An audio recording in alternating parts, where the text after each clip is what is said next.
இந்த தங்கமயில் பண்ணுற வேலையெல்லாம் வந்து ஒரு ஆளாச்சும் வந்து கண்டித்து பேசி அதை தடுத்து நிறுத்தி அதுக்கப்புறம் வந்து இவங்களுடைய உண்மைகள்லாம் வெளில கொண்டு வருவாங்க அப்படின்னு பார்த்தா அது எதுவும் நடக்கவே மாட்டேங்குது.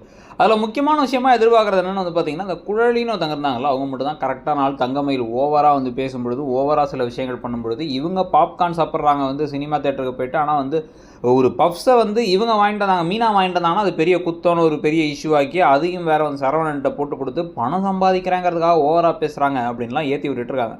இந்த குடும்பத்துக்குள்ள கலகம் வந்து அண்ணன் தம்பிக்குள்ள கலகம் வந்து மாற்றி மாற்றி பிரச்சனைகள், சண்டைகள், இதில் வேறு கோமதியும் வந்து தான் ஒதுக்கப்படுற மாதிரி ஃபீல் பண்ணுறதெல்லாம் தடுத்து நிறுத்தணும்னா தங்கமயில் ஒரு ஃப்ராடுங்கிறது தெரிய வரணும்.